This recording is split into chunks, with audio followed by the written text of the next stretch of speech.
कितने लोगों का पता चला, 18 साल कौन पार कर गया, वोटर जो है आईडी हाथ में थमा दी, लेकिन राशन कार्ड नहीं बना पाए। मैं चाहता हूं जब तक सेंसस ना हो, जो सोशो इकोनॉमिक की सर्वे ऑलरेडी हुई है 2011 में, 2009 में, तो उसको जो है इंप्लीमेंट किया जाए। उसमें ऐसे लोग हैं जिनकी उम्र 45 साल हो गई, उनके बच्चों की शादी हो गई लेकिन राशन कार्ड से महरूम है। मैं चाहता हूं सोशो इकोनॉमिक को उसको देखा जाए। अगर ये दूसरे तर्ज से नहीं बना सकते, उस तर्ज से पुराने तर्ज पे जो है बनाया जाए। सर उसके बाद में फूड की बात करूंगा। कॉन्ट्रैक्ट सिस्टम यहां पर लाया गया। एक आदमी ने टेंडर लगाया और उसने कभी भी राशन जो है हिली एरियाज में सप्लाई नहीं किया, डीलर्स को सप्लाई नहीं किया, बस पैसा पकड़ता है, वही आदमी जो है आगे पैसा उसी तर्ज पे बांट रहा है। मैं चाहता हूं कॉन्ट्रैक्ट सिस्टम जो है खत्म होना चाहिए। मंत्री जी की नोटिस में लाना चाहता हूं, माफिया है ये, इसे रोका जाना चाहिए। उसके अलावा सर राशन कार्ड बनाए इन्होंने, 60 और 40 का रेशो बनाया, जिसमें 38% जो था वो एनपीएचएच था और 60% पीएचएच था। मैं चाहता हूं जो 2% एक्सक्लूजन में था, कुछ गांव ऐसे हैं, कुछ इलाके ऐसे हैं जहां एक्सक्लूजन में लोग नहीं फाल करते हैं, लेकिन जानबूझकर जबरदस्ती उनको डाला गया। मैं चाहता हूं पीएचएच की कैटेगरी ज्यादा है, आप भी जानते हैं बेरोजगारी बढ़ गई है, तो फिर पीएचएच में कमी क्यों आ रही है? 70% तक इसे पहुंचाया जाना चाहिए। और एक्सक्लूजन में हमारे हिली एरियाज में कोई भी फाल नहीं करता है। जो 38 था उसे जो है 2% एक्सक्लूजन किया था। मैं चाहता हूं 30 पूरा जो है 70 और 30 में इसे जो है बराबर किया जाए।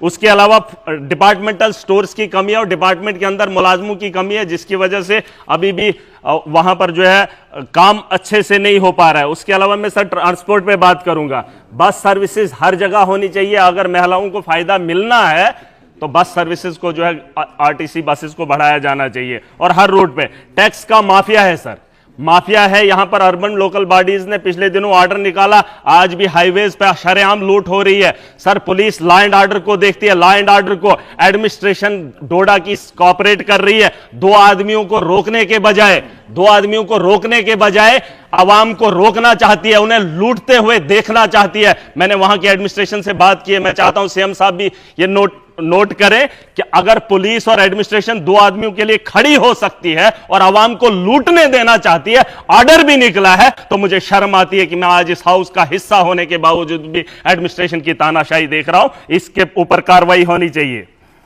सर उसके अलावा परमिट की मैं बात करूंगा। जो 6 लाख की गाड़ी थी आज वो 12 लाख की है।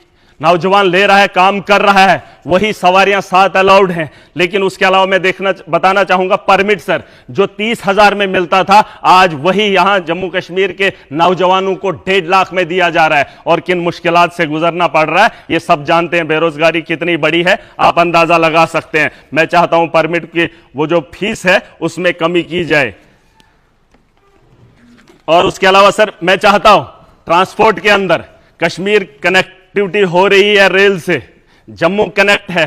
मैं चाहता हूं खिताई चिनाब और पीर पंजाल बचता है। सर जितने हादसात, जितनी मौतें मिलिटेंसी के दौर में हुई, उससे ज्यादा हमारे खिताई चिनाब और पीर पंजाल में हादसात का शिकार होते हैं। गाड़ियां चिनाब में गिरती हैं और खाई से उतर जाती हैं। 2 इलाके हैं, पीर पंजाल और खिताई चिनाब, ये पहाड़ी इलाके हैं, इसमें जानी नुकसान इन्हीं हादसात की वजह से होता है। आने वाले कल के लिए सर मैं बात खत्म कर रहा हूं, अभी तो यूथ सर्विस है सर, मैं खत्म कर रहा हूं। मैं चाहता हूं आने वाले कल के लिए ट्रेन का इंतजाम इधर भी किया जाए। अगर शिमला जा सकती है तो हमारे इन इलाकों में भी। यूथ सर्विसेज की बात करूंगा सर, 2 ग्राउंड, मेरे एक भाई ने बहुत अच्छी बात कही, 2 ग्राउंड होने चाहिए कश्मीर के अंदर, एक जम्मू के अंदर, जहां इंटरनेशनल मैचेस खेले जाए। वरना तो मोदी जी ने गुजरात के अंदर इतना बड़ा, जहां 1 लाख लोग बैठ सकते हैं, क्या जम्मू कश्मीर के अंदर इंटरनेशनल मैच नहीं होना चाहिए? उसके लिए अब सरकार इंतजाम करे। और आने वाले कल में जब यहां टीमें आएंगी तो दुनिया ये देखेगी और कश्मीर की खूबसूरती को भी जानेगी। इसके अलावा सर साइंस एंड टेक्नोलॉजी की बात हो रही है। कहां है हमारे जम्मू कश्मीर के अंदर? हमारे यहां अगर कहीं कंप्लेंट आती है किसी भी दफ्तर से, मैं सर सबकी नोटिस में लाना चाहूंगा। हम क्या करते हैं, नहीं ये झूठ बोल रहे, हमारे पास यहां सर सुन लीजिए, टेक्नोलॉजी होनी चाहिए। मिनिस्टर साहब को बोल रहा हूं, टेक्नोलॉजी, अगर हॉस्टल की बात हो रही है तो हॉस्टल को चेक करने की टेक्नोलॉजी यहां पर होनी चाहिए। ऑन स्पॉट पता चलना चाहिए कि डॉक्टर ने यूनिफॉर्म पहनी है, क्या वो डॉक्टर ड्यूटी पर है, वैसी टेक्नोलॉजी का इंतजाम किया जाए, वरना धांधलियां सड़कों पे होती हैं, लोग परेशान हो रहे हैं। और मैं एक आखिरी बात बताना, सर बताना असली तो बात है, मैं चाहता हूं इस ग्रांट पे जो बहस छिड़ी थी, यहां से भी बात हो रही थी, यहां से भी, सर सुन लीजिए, मजे की बात है। अब मंत्री जी को इतना बोझ, सर यूटी के अंदर सिर्फ छह मंत्रालय हैं, बोझ ज्यादा है। ग्रांट्स पे बात करने के लिए मुझे 4 मिनट मिल रहे और नहीं कर पाऊंगा। मैं चाहता हूं कि विपक्ष के लोगों को भी मंत्रालय बांट दिए जाए। उन्होंने ट्रांसपोर्ट की बात की, ट्रांसपोर्ट है, एक डिपार्टमेंट उनको दे दीजिए। माइनिंग बेहतर जानते हैं, दे दीजिए। शराब के ठेके हैं, उनको दे दीजिए। इनको भी एडजस्ट करके जम्मू कश्मीर की बेहतरी करेंगे। Thank you.